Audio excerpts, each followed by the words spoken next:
Bonjour, bienvenue dans notre nouvel épisode de l'émission Les Petits Strasbourgeois, l'émission dédiée à l'actualité du Racing Club de Strasbourg, vue par nos deux chroniqueurs professionnels, Édouard et Rosalie. On va commencer par la traditionnelle tournée des actualités. Qu'est-ce que tu peux nous dire, Rosalie, sur ton actualité? Bah, Avant, une heure avant, nous sommes allés voir Élie, le petit Élie, le fils d'Aurel Sylvestre et de Hélène. Il est vraiment trop mignon. Il est métis avec les cheveux tout bouclés comme ça. C'est C'est vrai. tellement mignon. Et comment tu l'appelles, Élie? Il est ta famille ou c'est un ami? C'est un cousin de cœur pour moi. Un Parce cousin que, de cœur. euh, parce qu'en fait, Aurel, qui travaille avec Pierre, et bah, souvent, on voit Ellie, mais ça fait longtemps que je l'ai pas vue. Du coup, pour moi, on se voit souvent. Et du coup, pour moi, c'est mon cousin de cœur parce que, en fait, j'ai pas beaucoup de petits cousins tout petits. Il a quel âge, Élie? Euh, il doit avoir peut-être 1 an, pas plus. Je crois qu'il a même 2 ans, hein. Ouais. Alors, on embrasse Élie, hein? Salut Élie. Édouard, quelle est ton actualité du moment? Est-ce que tu peux nous en dire plus, hein? À l'entraînement, on travaille les frappes. Des frappes au but? Est-ce que tu peux nous expliquer comment vous arrivez à travailler les frappes? Est-ce que tu pourrais donner des conseils justement sur les frappes aux attaquants du Racing? Tirer avec les lacets. Tirer avec les lacets, parce que tirer sans les lacets, c'est moins bien, c'est ça? Oui. Ok. D'autres conseils peut-être sur les frappes? Regarder ou tirer. Regarder ou tirer, donc avoir la vision en fait du but Et et mettre son pied à côté du ballon. le pied à côté du ballon. Très bon conseil. Est-ce que tu conseilles plutôt des frappes rater, petit filet, en lucarne? Est-ce que tu peux conseiller les joueurs du Racing? Un peu haut. Un peu haut. Très bien. Je crois que tu as une actualité aussi plus sur les jeux vidéo. Tu as un nouveau jeu, il me semble. Oui, FIFA. Ah, FIFA. Alors, explique-moi, peut-être pour nos spectateurs qui ne connaîtraient pas ce jeu, explique-nous en quoi consiste ce jeu. C'est un jeu de foot. Oui. Et quel est ton secret? Parce que a priori, tu es déjà très connu dans le monde de FIFA. Quel est ton secret pour gagner tous ces matchs? Parce que tu es quasiment invaincu hein, sur FIFA. De faire un centre et après faire une passe à quelqu'un et après tirer. Donc, conseil sur FIFA, faire un centre, une passe et tirer. C'est ça, un jeu en triangle à 3. Très bien. Merci, Edouard, pour ces conseils. Alors, aujourd'hui, on a un invité exceptionnel. On a un troisième chroniqueur, oui. Est-ce que, Edouard, peut-être, tu veux le présenter ou Rosalie, tu veux le présenter? Moi, je veux. Allez, viens ici. Et qui est ce supporter? Alors, Rosalie, explique-nous qui c'est. Allez, installe-toi. Hop. Alors, ce supporter, ce petit nounours supporter, c'est Milo. Il sera peut-être présent dans certains épisodes de notre émission. C'est un doudou qui a à peu près 7 ans. 7 ans Il le a doudou. été offert à la naissance d'Edouard. Oui. Et du coup, c'est un supporter depuis la naissance comme Edouard. Ah oui, parce que je vois qu'il est équipé. Explique-nous Ouais. là ses équipements. Donc là, on a l'écharpe du Racing, Oui. Strasbourg, le S de Strasbourg, et on a le bonnet de Strasbourg. Bien. Un vrai supporter. Hein. Et Ouais. tu crois que Milo va revenir, tu disais, dans nos prochaines émissions? Il sera là régulièrement ou plutôt épisodiquement? Ça dépend de ses envies. Ah, Milo, il a soif, je vois. Hein. Ouais, oui. Très bien.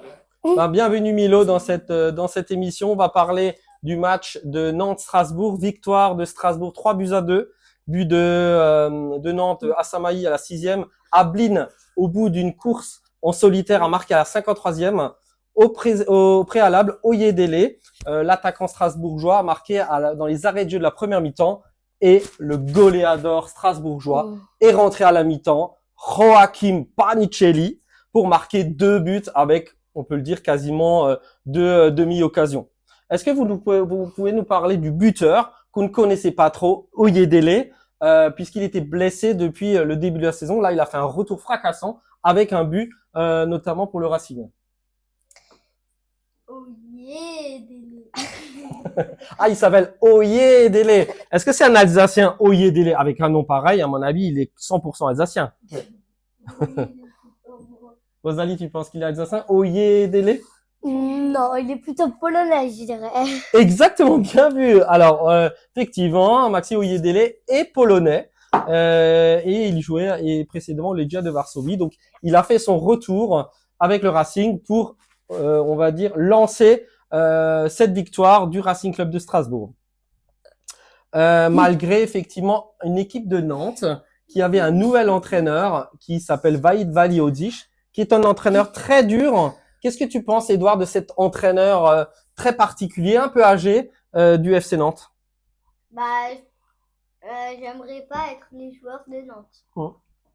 Pourquoi tu le trouves dur en fait avec les hommes? Alors son pari a failli gagner, hein, puisque Nantes menait, enfin du moins ils faisaient la course avec Strasbourg, et c'est vraiment Joachim Panicelli qui a permis au Racing de l'emporter. Je crois que tu as bien analysé la carrière de l'entraîneur de Vahid Valihodich. Est-ce que tu peux nous dire quelques mots sur son parcours? Bah, son parcours est plutôt bien. Moi, je pense que les coachs très durs, c'est très très dur, qui mettent la pression beaucoup sur leurs joueurs. C'est pas forcément la meilleure, c'est pas la meilleure chose à faire pour entraîner leurs joueurs.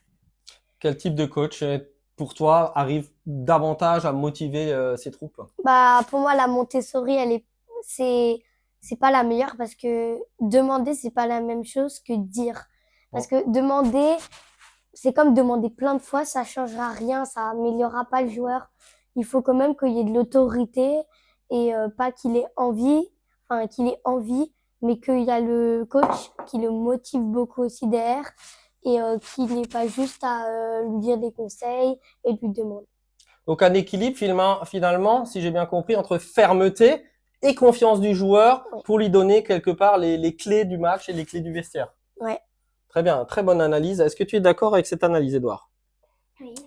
Bien. Donc effectivement, le Racing l'a emporté. Ils marquaient le pas en termes de championnat. Là désormais, le Racing, ils ont pu avoir les 3 points grâce à cette victoire. On va parler de la blessure de Panicelli, malheureusement. Joachim Panicelli qui a été gravement blessé suite à un déplacement en fait en Argentine, enfin pas en Argentine, avec l'équipe d'Argentine. Il a été appelé avec la sélection. Il a eu une rupture des ligaments croisés. Il a été opéré avec succès à Lyon. Est-ce que voilà, c'est vraiment le ciel qui est tombé sur la tête des Strasbourgeois avec cette blessure? Est-ce que vous pouvez nous en dire plus? Comment tu as appris cette nouvelle, Edouard, de la blessure de Joachim Panicelli? De toi. C'est moi, effectivement, qui t'avais informé dès le matin, dès l'information de sa blessure. Et toi, Rosalie, comment tu as appris et surtout comment tu as pris effectivement cette nouvelle qui est assez dramatique pour les supporters du Racing? Bah, moi, je l'ai appris aussi de toi. Tu nous l'as tout de suite dit, informé. Enfin, je trouve que c'est horrible. Enfin, c'est qu'il y avait déjà des blessés. Bah, on se demande comment on arrivera. C'est un peu c'est un des meilleurs buteurs. Enfin, c'est le meilleur buteur qu'on a. Du coup, je trouve que c'est vraiment décevant. C'est dommage. C'est un peu ridiculisant pour nous. Pour les supporters, c'est une déception. Ouais, une grosse déception, on peut le dire. Le ciel est tombé sur la tête des supporters strasbourgeois. Et qu'est-ce qu'en pense Milo, notre supporter? Milo, voilà. Il arrive, Milo. Alors moi, je pense que c'est horrible. C'est vraiment la pire des choses qui nous sont arrivées.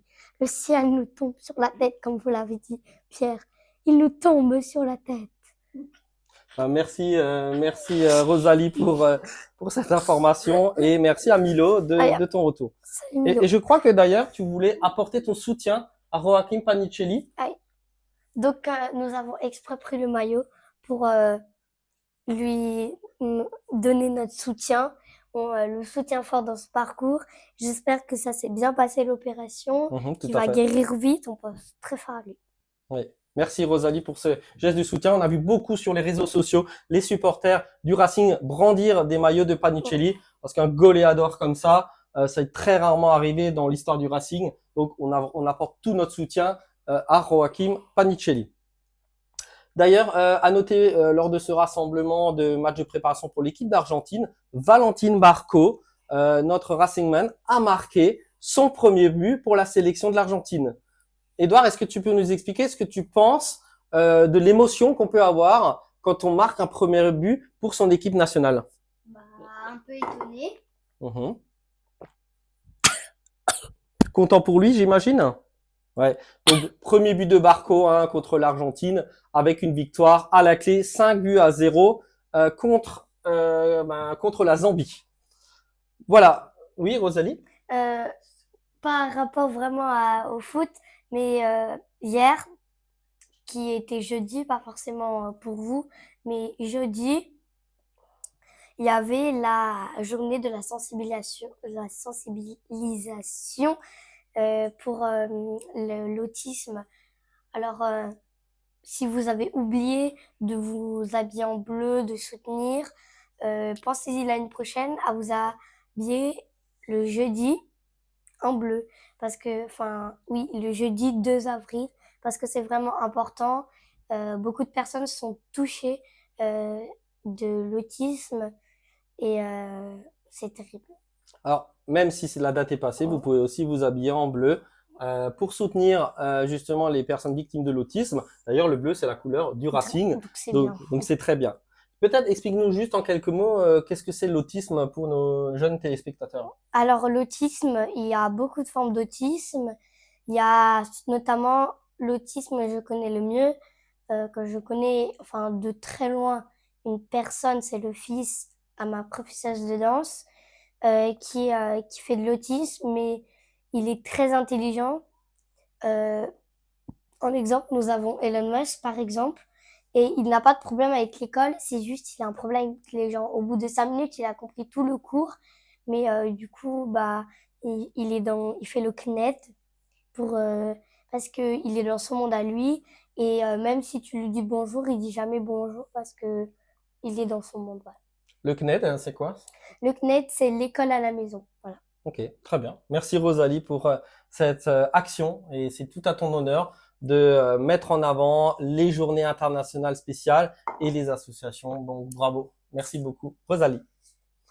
On va finaliser cette émission avec le prochain match du Racing Club de Strasbourg. Strasbourg va se déplacer à Mayence pour le quart de finale aller de la Ligue Conférence, donc la Coupe d'Europe. Donc ce sera jeudi le 9 avril. Avec Édouard, on sera présent à l'extérieur, donc à Mayence, et on vous fera un reportage sur sur ce déplacement. Quel pronostic pour ce match, Édouard? À ton avis, qu'est-ce que va faire le Racing sans son buteur Panicelli à Mayence? Est-ce que tu peux nous dire un score? Et je le note.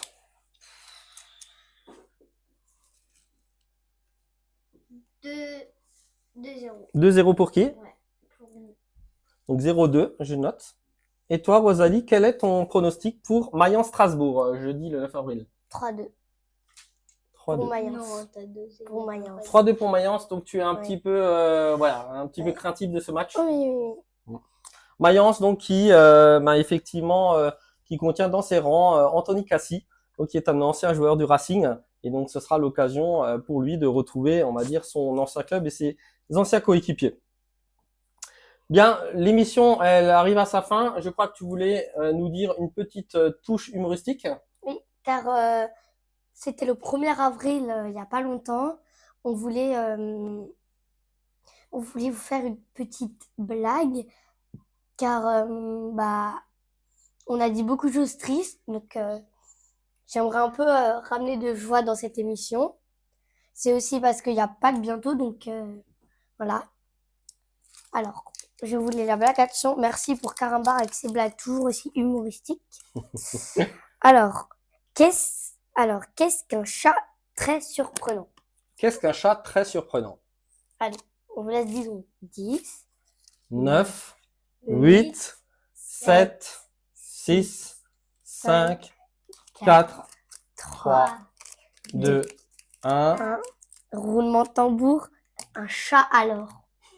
Donc, un chat surprenant, très surprenant, c'est un chat Chat alors. Bien, mais merci Rosalie. Édouard, tu voulais rajouter quelque chose? Non, Qu'est-ce que tu voulais rajouter? rien. Dis-moi dans l'oreille. Non. Ok, ce sera peut-être un secret pour la prochaine émission.